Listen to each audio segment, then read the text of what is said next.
할렐루야.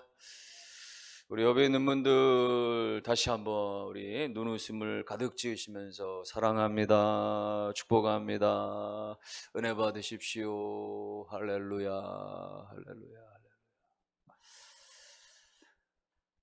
코로나19가 우리나라는 많이 잠잠해졌지만 아직도 전 세계적으로는 팬데믹, 대유행이 그치지 않고 있습니다. 전 세계적으로 340만 명이 지금 통계상으로만 확진자로 잡혀 있고 그 가운데 24만 명이 이미 사망을 했다라는 보고입니다. 어마어마한 숫자입니다. 물론 대개는 이 숫자의 3분의 2가 미국과 유럽에서 발생된 통계입니다만은, 그러나 또다시 이런 대유행이 올 겨울 다시 한반도에도 몰아칠 수 있다라고 하는 견해들을 들으면 여전히 우리는 마음을 놓을 수 없고 또 불안과 염려, 두려움을 참 금할 길이 없습니다. 한번 어느 보험회사에서 서울 시민 남녀 1,000명을 대상으로 설문을 조사했는데, 그 설문에 당신은 불안함이 있습니까? 근심함이 있습니까? 이런 걱정, 염려 있는 것에 대해서 물어봤더니 답한 사람의 65%가 나는 불안하다, 나는 염려를 가지고 산다. 가장 많이 염려하는 것은 자기 자신과 가족에 대한 건강의 문제, 그 다음에는 경제적인 문제, 어떤 사건에 대한, 사고에 대한 두려움의 문제, 그리고 노후에 대한 두려움, 걱정. 이런 순서대로 대다수 많은 사람들이 여전히 근심과 걱정을 가지고 살아간다. 오늘 예수 믿는 그리스도인이라고 해서 별반 다를 건 없습니다. 예수 믿으면 한순간에 근심 염려가 사라지느냐? 그렇지 않습니다. 물론 예수를 오래 믿으면서 믿음의 성숙을 이루면 나름대로 그런 근심, 걱정, 염려를 좀 떨쳐버리는, 좀 줄어드는 경향도 있을 수 있겠습니다만은, 그러나 대개 많은 사람들 여전히 근심과 걱정을 가지고 살아갑니다. 문제는 걱정할 수밖에 없는 시대 상황, 또 그런 시대들 가운데서 이 지나친 염려가, 지나친 걱정이 우리의 마음을 병들게 하고 우리 몸을 병들게 하고 우리의 영혼을 피폐하게 만든다는데 큰 문제가 있는 겁니다. 염려하다 보면, 자꾸 염려하다 보면 자기도 모르게 이 불안과 초조, 좌절, 그러면서 부정적인 생각들 가운데 휩싸이면서 이 잘못된 자아상 가운데 자신의 마음을 병들게 하는 거죠. 거기서 머물지 않습니다. 이 염려가 계속되어지면 염려는 곧 육신에도 장애를 가져오게 됩니다. 계속 염려해 보세요. 스트레스가 너무너무 쌓입니다. 스트레스 때문에 우리 몸에는 아드레날린이 많이 분비되어지고, 그런 것도 우리의 교감신경을 자극해서 우리의 혈관을 좁아지게 만들고, 또 우리 가운데 또 어떤 침이 마르는 현상, 혹은 여러 가지 심장이 빨리 뛰는 현상, 이런 것들이 발생하게 되어지면서 사람들 가운데는 어떤 고혈압도, 또 당뇨도, 심지어 암도 발생할 수 있다라고 하는 이야기. 거기서 머물지 않습니다. 염려라고 하는 것은 마음만 병들게 하고 육신만 병들게 하는 것이 아니라, 염려는 곧 우리의 영혼을 파괴하기 시작합니다. 성경 잠언서에서는 말씀하기를 마음의 즐거움은 양약이라도 심령의 근심은 뼈를 마르게 한다 라는 말씀과 함께 더불어서, 마음의 근심은 심령을 상하게 한다고도 말씀했습니다. 이건 무슨 말이냐면, 우리가 자꾸 근심과 염려 가운데 빠지게 되어지면 육신에도 장애가 있지만 더 나아가서는 영혼에, 우리가 하나님을 불신하게 되어지고 신앙이 자꾸만 약화되어지고, 그리고 정말 힘겨워진다는 것이죠. 더우면 좀 에어컨을 좀 트시겠어요? 지금 사람들이 좀 집중력이 막 이루어지고 눈이 막 개슴츠레지면서 지금 어찌할 줄을 몰라서 막 이 몸에서 나오는 열기 때문에 말이죠, 이 호흡이 가빠지는 분들이 많이 계신데, 그렇다고 우리가 마스크를 벗을 수는 없겠고, 어차피 코를 가리고 있기 때문에 뭐 제가 보기에는 에어컨을 어느 정도 틀어도 크게 감기지 않지 않을까 싶어요. 그러니까 한 5분 정도 켰다가 껐다가 이렇게 해주시는 것도 좋을 것 같습니다. 네, 참 여러 가지 우리 불편한 게 너무 많습니다. 네, 너무 많아요. 네, 그러나 어찌하겠습니까? 그래도 이렇게라도 모여서 예배할 수 있으니 감사하고, 네? 네, 하나님께서 더 좋은 것들 주실 줄 믿고, 또 이렇게 힘들어 봐야 우리가 편안한 예배, 안정된 예배가 얼마나 소중하고 얼마나 은혜스러운 것인가를 우리가 대비해서 더 감격을 누리지 않겠습니까? 어쨌건 이 마음의 이 근심이라고 하는 것은 마음도 병들게, 육신도 병들게 하고 영혼도 병들게 해요. 그래서 말씀을 들어도 영혼이 병이 들면 귀에 들어오질 않는 겁니다. 그리고 믿음의 성장이 일어나질 않죠. 예수님께서 네 가지 밭에 대한 비유에 말씀하시면서 예를 들면 좋은 땅의 비유, 또 이 가라지, 그리고 또 이 옥토밭이라든가 혹은 돌짝밭, 이런 비유들을 하시면서 이 가시떨기 나무에 관한 말씀을 하셨습니다. 말씀에 씨앗이 뿌려지지만 그러나 가시떨기 때문에 자라지 못하는데, 그 이유는 무엇이냐? 가시떨기라고 하는 것은 곧 세상 재리에 대한 염려와 근심이라고 주님 설명하셨어요. 그러니까 우리가 너무 근심과 염려 가운데 있게 되어지면 말씀이 들어오지도 아니하고 다 빼앗기게 되어지며 믿음의 성장이 이루어지지 않는다, 그 얘기예요. 그러니 이 염려라고 하는 것은 우리의 육신에나 마음에나 정서에나 영혼에나 다 백해무익한 거예요. 그럼에도 불구하고 우리가 참 벗어나기 어려운데, 참 탈출하기 어려운데 어떻게 우리가 이 부분을 극복하고 이길 수 있겠느냐 말이죠. 오늘 본문의 말씀을 가지고 여러분 힘을 얻어서 염려를 극복하고 이기게 되기를 주님의 이름으로 축원합니다. 하나는 우리가 기뻐하는 마음으로 말미암아, 기쁨으로 말미암아 염려와 근심을 벗어날 수 있게 됩니다. 오늘 4절 말씀 보니까 주 안에서 항상 기뻐하라, 내가 다시 말하노니 기뻐하라. 기뻐하라는 말이 사실은 좀 부담스럽습니다. 요즘 같은 시대에 웃음이 나오겠습니까? 요즘같이 힘겨운 시대에 기쁨이라고 하는 말이 맞겠습니까? 이렇게 반문할 수 있어요. 그러나 여러분, 바울을 생각해 보십시오. 바울이 이렇게 기뻐하라고 말하던 시대, 바울은 자유롭게, 바울은 평안하게, 바울은 너무나 모든 것이 여유로워서 이런 것이 아니에요. 바울은 옥에 갇혀 있습니다. 옥에 갇혀서 꼼짝도 못하는 신세입니다. 그런데도 불구하고 그의 영혼이 하나님 안의 은혜를 덧입으니까 기쁨이 넘치는 거예요. 그래서 자신도 기뻐할 뿐만 아니라 성도들에게도 기뻐하라고 권면할 수가 있었던 것입니다. 사랑하는 성도 여러분, 기쁨은 내 안에서부터 일어나기 시작하는 사실을 깨달을 수 있어야 돼요. 사람들은 말합니다. 돈이 좀 더 벌리면 더 기쁨이 일어날 수 있겠다. 사람들은 말합니다. 이 고질적인 문제가 좀 더 해결되어지면 그러면 좀 기뻐하겠다라고 말하지만요, 여러분, 그렇지 않아요.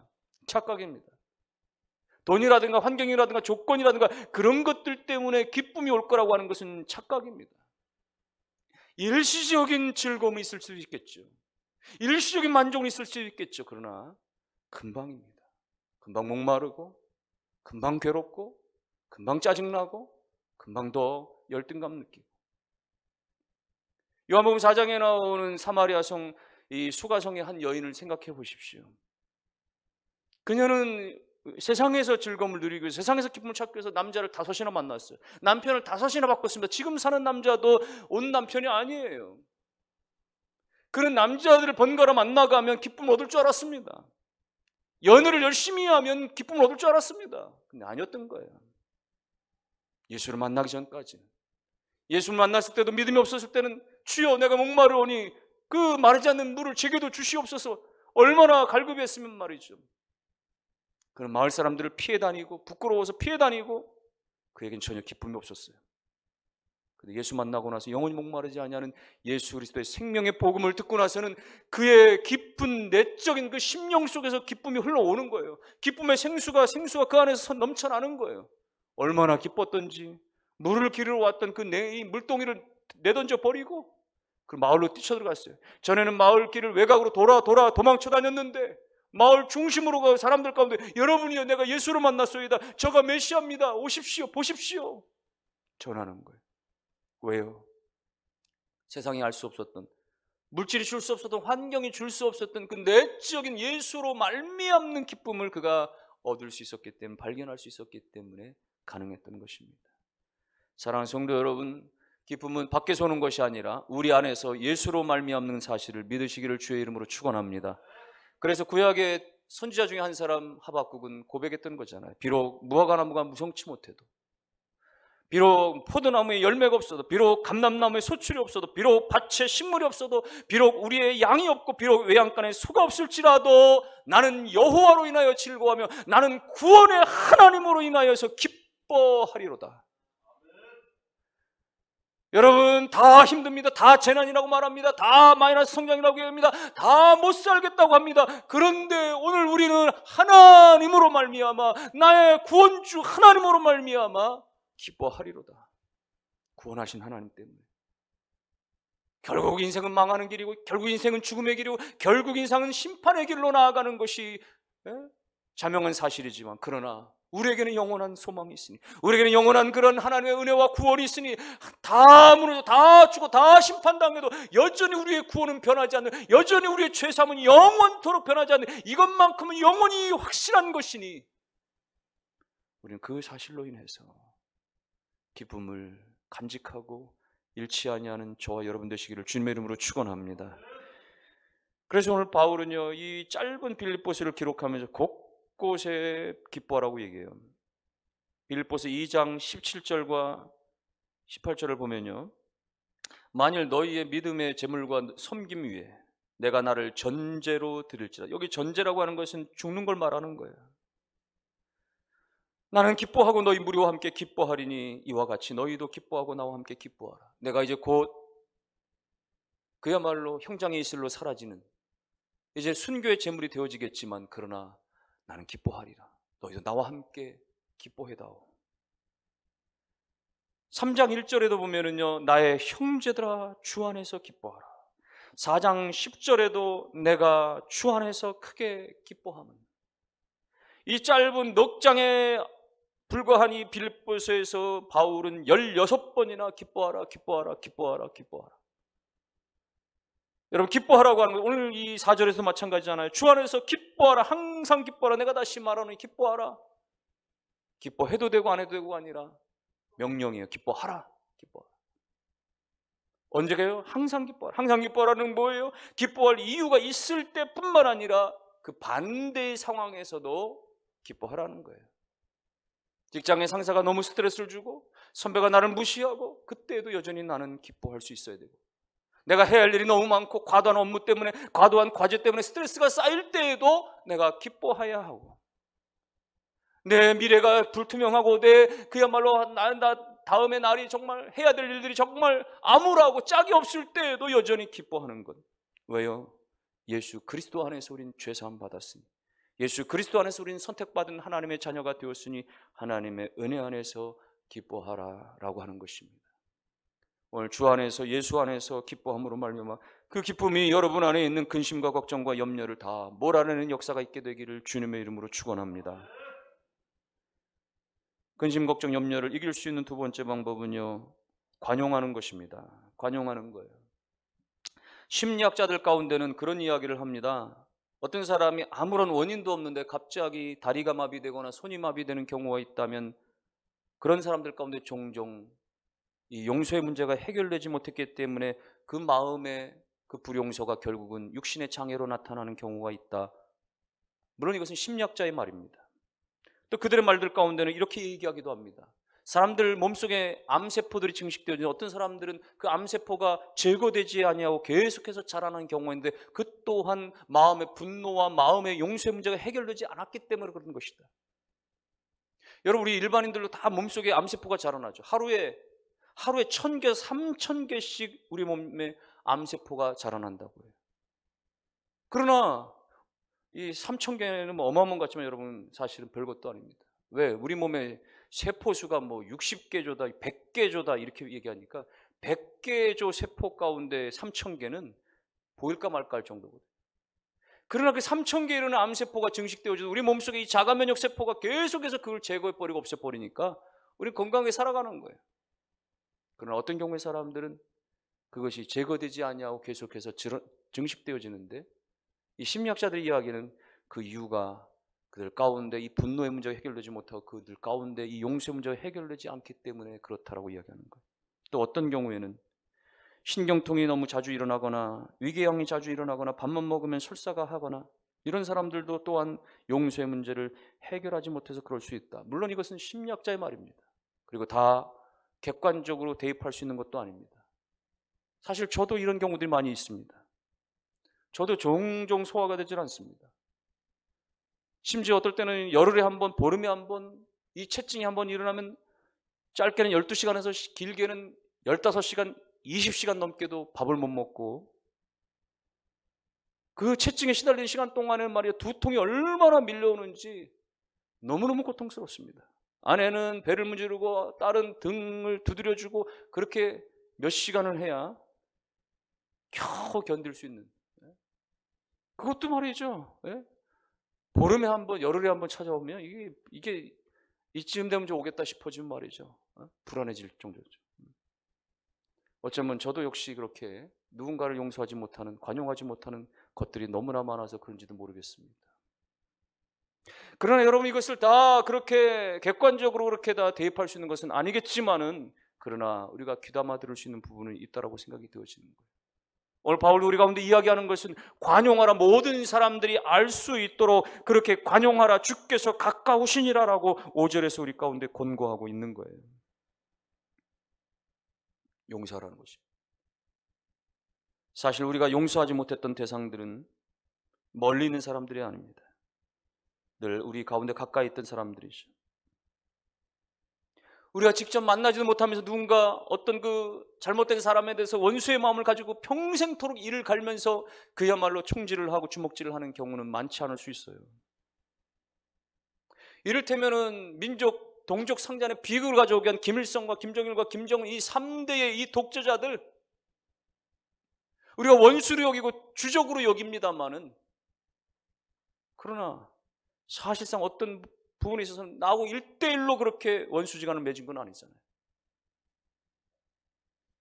그러니까 적이긴 적이지만 그러나 우리가 여전히 용서치 못할 대상은 아닌 거예요. 그러니까 정상회담도 우리가 환영하고 또 남북통일 되기를 바라고 그러는 것이죠. 그러나 여러분 아무리 작더라도, 아무리 작은 것이라도 내가 직접 누군가에게 상처를 받은 것이라면 그것은 너무나 큰 거예요. 아무리 오랜 적, 아무리 어리신 시절이라도 부모에게 상처받고 선생님에게 말 한마디 상처받은 것은 오랫동안 그것은 가셔지지 않고 내 내류에 남아서 내 마음에 상처로 남아서 오랜 시간 동안 평생의 아픔이 될 수 있는 것이죠. 때로는 가족 때문에, 때로는 아주 가까웠던 친구 때문에, 때로는 내가 정말 믿었던 대상자, 동업자, 때로는 배우자에게 말할 수 없는 배신과 상처를 받고 그것 때문에 너무나 고통해, 그리고 정말 그 분노와 배신감을 씻어버릴 수 없어서 용서치 못하며 살아가는 경우가 너무나 많이 있어요. 그래서 용서될 사람은 결코 멀리 있는 누군가가 아니라 내 삶의 주변에 있는, 내 기억의 언저리 가까운 곳에 있는 바로 그런 사람들이라는 것입니다. 그래서 오늘 바울도 빌립보 교회를 향해서 권면하면서 4장 2절 같은 데를 보면은 4장 2절에 보니까 내가 유오디아를 권하고 순두개를 권하노니 주 안에서 같은 마음을 품으라, 이런 말씀을 했습니다. 빌립보 교회 안에 유오디아가 있고 순두개라고 하는 이 여성도가 있었습니다. 그런데 그들이 뭔가 알 수 없는 문제가 있었던 모양이에요. 의가 갈렸습니다. 그래서 다투었던 거예요. 그래서 하나가 되지 못했던 거예요. 바울이 이것을 알고서 그들로 하여금 하나가 되라 라고 권면하죠.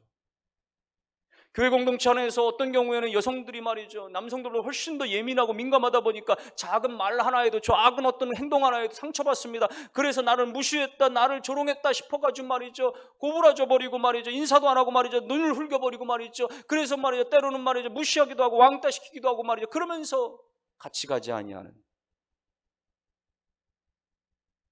오늘 성경은 우리 가운데 말씀하기를 같은 마음을 품으라, 같은 마음을 용납하라는 것입니다. 하나가 되라고 하는 것입니다. 모든 사람에게 알게 하라고 표현하신 이 말씀은 내 마음속으로만 용서하라는 게 아니에요. 주님, 기도하면서 나 그 사람 용서했습니다, 나 A를 용서했습니다, 이런 정도로 끝나라는 것이 아닙니다. 그 사람이 알 수 있도록, 혹은 제3자도 알 수 있도록 구체적으로 그렇게 용서를 피력하라고 하는 그 이야기죠. 그러나 말이 쉽지 참 어려운 것입니다. 관용이라고 하는 것은, 용서라고 하는 참 어려운 일입니다. 생각하면 생각할수록 피해 의식만 늘어나게 되어지죠. 더 괘씸해지죠. 더 얄밉기만 하죠. 도무지 용납하기 어려운 일들입니다. 그래서 오늘 바울은 관용하라고 말하면서 주께서 가까우시리라 이 말씀을 덧붙이는 거예요. 주께서 가까우시리라. 이게 무슨 말씀입니까? 오늘 우리가 종말신앙을 가지고 있다면, 오늘 우리가 주님 앞에 설 그 날을 바라볼 수 있다면, 오늘 우리는 충분히 더 용서와 관용의 사람으로 거듭날 수 있다고 하는 말씀을 해주고 있는 겁니다. 여러분, 사람들 가운데 보면은 죽음을 앞두고 있을 때 하나 둘씩 정리하기 시작합니다. 죽음을 얼른 남겨두지 않고 살 때 사람들은 후회도 하고 결단도 하고 그런 누군가에 대해서 용서를 하기 시작하죠. 물론 다 그런 것은 아닐 수 있겠습니다만, 적어도 예수를 믿는 사람들이라면, 적어도 하늘나라의 소망을 가지고 있는 사람들이라면, 우리가 여기서 끝나는 것이 아니라 이제는 죽어서 우리가 하나님 앞에 간다라고 하는 천국의 소망을 가지고 사는 사람이라면 용서하지 않을 수가 없는 것이죠. 우리가 그날에 주님 앞에 설 때 나를 평생에 나를 용서하시고 나를 평생에 관대하시고 나를 평생에 그렇게 품에 안아주신 예수 그리스도 앞에 설 때, 우리가 누군가에 대해서 관대하지 못한 것이, 우리가 누군가에 대해서 관용하지 못했던 것이 얼마나 그 주님 앞에 부끄럽겠습니까? 우리 예배할 때마다, 기도할 때마다 주기도문을 외우면서 우리가 우리의 죄를 지은 자를 용서해 준 것 같이라고 그렇게 고백을 수없이 되뇌었음에도 불구하고 그렇게 살지 못한 것에 대해서 우리가 주님 앞에 설 때 얼마나 부끄럽겠습니까? 그러니까 주께서 가까우시리라 이 말씀은 오늘 우리가 이 세상에 영원할 것처럼 생각하는 그런 불신앙자처럼 사는 것이 아니라, 신앙을 가지고 적어도 우리는 심판의 날을 바라보고 재림의 날을 바라보고 우리는 죽음이 있다라는 것을 깨닫고 천국이 있다라는 것을 깨닫는다라면 오늘 우리는 관용할 수 있고 그 예수 안에서 예수님 때문에 관용할 수 있어야 한다라는 사실입니다. 오래전에 미국의 조지아주라고 하는 도시에서 한 재판이 열렸는데요. 그 재판의 피고는 흑인 켈빈 존슨이라고 하는 사람이었습니다. 이 켈빈 존슨이 백인 여자를 성폭행했다라고 하는 혐의를 가지고 기소가 돼서 그렇게 재판을 받는데, 하필이면 그 법정에 모든 배심원들이 다 백인이었고, 그리고 이 흑인인 피고를 마침내는 의심하고 아무리 알리바이를 대도 무시하고 결국은 진범으로 결정이 나고 옥에 갇히게 됩니다. 그로부터 교도소 생활 16년 동안을 억울하게 복역하게 되죠. 그는 재판에 판결받을 때 마지막 증언하기를, 하나님만이 나의 증인이 되십니다. 나는 결코 진범이 아닙니다. 나는 누명을 벗기까지 날마다 기도하겠습니다. 그렇게 1년, 2년, 10년, 16년이 지났습니다. 마침내 어떤 계기가 마련되어져서 유전자 검사를 하게 되어졌고, 그가 진범이 아니라고 하는 사실이 밝혀져서 결국은 재심 결과 그는 무죄로 석방되게 되어집니다. 기자들이 몰려와서 그에게 이야기합니다. 존슨 씨, 당신은 16년간이나 억울하게 감옥 생활했는데 당신을 그렇게 판결한 판사와 배심원들이 증오되지 않습니까? 저들에게 보복하고 싶지 않습니까? 존슨이 이야기합니다. 아닙니다. 분노와 증오를 내 마음에 담고 있으면 그것이 나를 죽입니다. 나는 내가 살기 위해서라도 용서합니다. 예수 그리스도 때문에 용서합니다. 사랑하는 성도 여러분, 용서해야 사는 것이고, 용서해야 염려가 사라지는 것이고, 용서해야 하나님 앞에 영광이 되어지는 것입니다. 오늘 관용하라고 하는 것은 내가 해도 되고 안 해도 되고 하는 선택의 문제가 아니라 하나님의 일방적인 명령입니다. 오늘 우리가 감정에 따라서 이제는 마음이 풀렸으니까, 이제는 기분이 좋아졌으니까, 이제는 이해할 만하니까 용서하는 것이 아니라, 그렇지 아니할 때 내 의지나 노력으로 하는 것이 아니라 성경이 명령하니까 마땅히 내가 순종하여 이행해야 될 하나님의 계명인 것이에요. 우리가 이 말씀에 순종할 때, 용서하고 용납하고 하나가 되어질 때에 우리의 모든 삶의 염려와 근심은 사라지게 될 줄로 믿으시기를 주님의 이름으로 축원합니다. 마지막으로 우리가 염려, 근심, 걱정을 극복하고 이길 수 있으려면 하나님 앞에 가지고 나아가 기도하는 겁니다. 오늘 4장 6절을 보십시오. 6절에 아무것도 염려하지 말고 다만 모든 일에 기도와 간구로 너희 구할 것을 감사함으로 하나님 앞에 아뢰라. 아무것도 염려하지 말고 여러분, 염려를 극복하는 것은 공교롭게도, 아이러니하게도 말이죠, 염려하지 않는 거예요. 염려를 극복하는 길은 염려하지 않는 거예요. 이 이야기는 무슨 얘기입니까? 우리가 염려거리 생겼을 때에 염려하지 말고 그 염려거리를 기도거리로 바꾸라는 것입니다. 모든 일에 기도와 간구로 너희 구할 것을 감사함으로 하나님 앞에 아뢰라. 우리의 모든 염려거리를 기도거리로 바꾸셔서 주님 앞에 가지고 나아가게 되기를 주의 이름으로 축원합니다. 여러분, 우리가 염려의 늪으로 빠지게 되어지면요, 여러분, 우리가 할 수 있는 것이 아무것도 없어요. 내가 할 수 있는 일이라면 처음부터 염려하지도 않았을 거예요. 내가 이게 염려한다고 해서 키를 한 자라도 크게 할 수 있는 게 아니잖아요. 내가 염려한다고 해서 이게 해결되어진 건 아니잖아요. 내가 할 수 없는 일이니까 어떻게 됩니까? 우리는 할 수 있는 분에게, 할 수 있는 능력자에게 가지고 나아가는 것입니다. 그분이 누굽니까? 만유의 주제가 되시는, 창조주가 되시는 나의 아버지가 되시는 하나님 앞에 가지고 나아가는 것입니다. 세상 염려 혼자 다 지고 가는 사람처럼 날마다 24시간 전전긍긍하면서 어찌할까 근심 걱정 염려하지 말고, 병들면 어떻게 될까? 감염되면 어떻게 될까? 떨어지면 어떻게 될까? 낙방하면 어떻게 될까? 실패하면 어떻게 될까? 걱정하지 말고 그 염려거리를 가지고 주님 앞에 가지고 나가는 겁니다. 주여 떨어지지 않게 하소서, 주여 병들지 않게 하소서, 주여 이기게 하소서, 주여 잘되게 하소서, 주여 도와주소서, 주여 역사해 주소서 말이죠. 염려하지 말고 주님 앞에 가지고 나가 기도하면 하나님이 역사해 주실 줄로 믿습니다. 한나가 아이가 없어서, 자식이 없어서, 자식 없는 것 때문에 절망하며 그렇게 고통 가운데 좌절하며 산 게 아니에요. 하나님 앞에 가지고 나가 기도했습니다. 기도했더니 하나님이 그에게 소원의 자식을 허락해 주셨던 것입니다. 히스기야가 난치병, 불치병 걸렸어요. 불치병 때문에 이제 나는 꼼짝없이 죽었구나 절망한 게 아닙니다. 하나님 앞에 나가 눈물로 기도한 거예요. 기도했더니 고침 받았던 겁니다. 바울과 실라가 옥에 갇혔습니다. 옥에 갇혔으니 전도는 끝이네. 절망하지 않았어요. 그 옥중에서 기도하니까 옥문이 열리는 기적이 일어날 수 있었던 것입니다. 다니엘이 기도하는 사람 다 죽이겠다고 얘기할 때도 그 총리직의 박탈을 걸고 말이죠, 생명의 위협 속에서도 여전히 하나님 앞에 나가 기도하니까 오히려 쓰임받는 역사가 일어날 수 있었던 것입니다. 사랑하는 성도 여러분, 기도는 염려를 극복하며, 기도는 오히려 문제를 해결하며, 기도는 하나님의 역사를 체험하는 가장 중심되는 건 믿으시고 날마다 하나님께 가져나 기도하게 되기를 주님의 이름으로 축원합니다. 결론의 말씀을 드립니다. 이렇게 우리가 기뻐하면, 이렇게 우리가 관용하면, 이렇게 우리가 기도하면 어떤 결과가 일어납니까? 7절 말씀 보니까 모든 지각에 뛰어난 하나님의 평강이 그리스도 예수 안에서 너희 마음과 생각을 지키시리라. 모든 것 가운데 영원하신 뛰어나신 그 하나님의 평강이 예수 그리스도 안에서 너희의 마음도 너희의 생각도 지켜준다는 거예요. 여러분, 따지고 보면 우리의 염려, 근심, 걱정은 마음에서 비롯됩니다.